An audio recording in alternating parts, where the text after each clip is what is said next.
লাঠিপেটার অভিযোগ কেন্দ্রীয় বাহিনীর বিরুদ্ধে। এটা হচ্ছে কতুলপুরে, বাঁকুড়ার কতুলপুরে। তাই নিয়ে যথেষ্ট বিক্ষোভ। যমুনা গ্রাম কেন্দ্রীয় বাহিনীর বিরুদ্ধে অতি সক্রিয়তার অভিযোগ।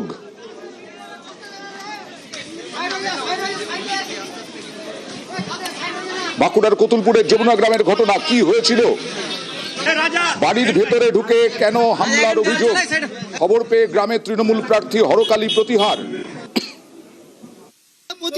এই অকৃতজ্ঞ নির্বাচন কমিশনার, এই নির্বাচন কমিশনার জলের মধ্যে ছিল, দুরবস্থা, পাবলিক ভোট দিতে পারছে না।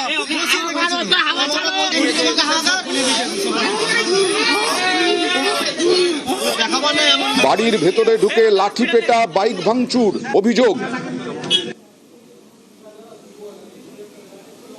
এখানে কয়েকজন ছেলেরা রাস্তা ধারে ছিল, ওরা এলো, পুলিশ যারা যে রানিং দিচ্ছে ওদেরকে ছুটি নিয়ে আসছে। আমি গরিবকে খাবার দিচ্ছিলাম, আমাকে ওখানে যেয়ে বলছে দিদি এখানে কাউকে এলাও করবেন না, আপনাকে নাহলে এরপরে তুলে নিয়ে যাব।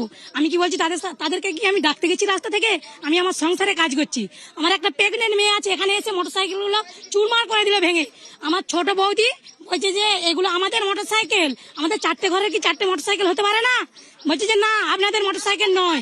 আমাকে লাঠি সহ চার্জ করেছে, মানে ওই মহিলা পুলিশ দিয়ে আমাকে ওই স্যারেরা বলছে লাঠি চার্জ করুন, বলতে আমাকে লাঠি চার্জ করলো। তাহলে এগুলো কি ধরনের মানে ইয়ে, যে বাড়িতে এসে আমাদেরকে এভাবে অত্যাচার করবে? তাহলে আমরা ভোটটা যে দিচ্ছি আমরা তো সুরক্ষা থাকার জন্য, তাহলে আমরা সুস্থ থাকবো না অশান্তি ভোগ করবো? আমাদের এত সুন্দর পরিবেশটাকে কেন ওরা নোংরা করছে? শান্ত এলাকাকে অশান্ত করার সবচেয়ে ভূমিকা পালন করছে সিআরপিএফ। তার কারণ হচ্ছে এই এলাকাগুলো সবচেয়ে শান্ত এলাকা, সংখ্যালঘু বুথগুলোকে দেখে দেখে সিআরপিএফ টার্গেট করছে, যে তাতে সেখানে একটা অশান্তির পরিবেশ তৈরি করে বাড়ির ভিতরে মা বোনেদের গায়ে হাত দেয়া, মা বোনেদেরকে লাঠিচার্জ করা।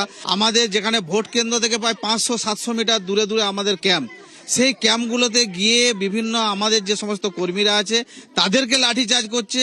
তাছাড়া আমাদের যে সমস্ত তারা খাবার খাচ্ছে, খাবারগুলোকে পর্যন্ত ছড়িয়ে দিচ্ছে। এরা বেছে বেছে সংখ্যালঘু বুথগুলোকে টার্গেট করে।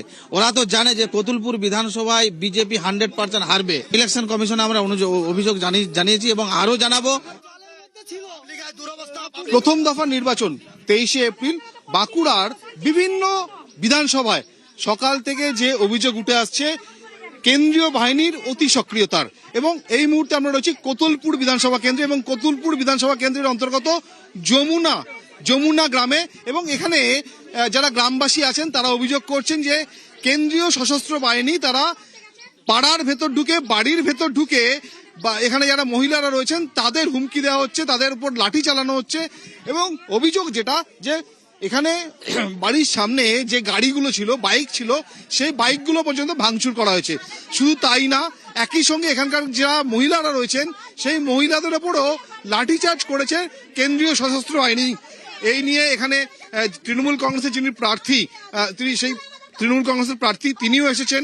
তারা ইলেকশন কমিশন অর্থাৎ নির্বাচন কমিশনে তারা অভিযোগ জানিয়েছেন। এই মুহূর্তে কতুলপুর বিধানসভার যমুনা গ্রাম অত্যন্ত উত্তপ্ত হয়ে আছে, এবং বারে বারে যেটা অভিযোগ উঠছে বাঁকুড়ার বিভিন্ন বিধানসভা কেন্দ্রে, সেটা হচ্ছে কেন্দ্রীয় বাহিনীর অতি সক্রিয়তার। ক্যামেরায় সঞ্জয় মণ্ডলের সঙ্গে পারাদীপ ঘোষ, নিউজ 18 বাংলা, বাঁকুড়া।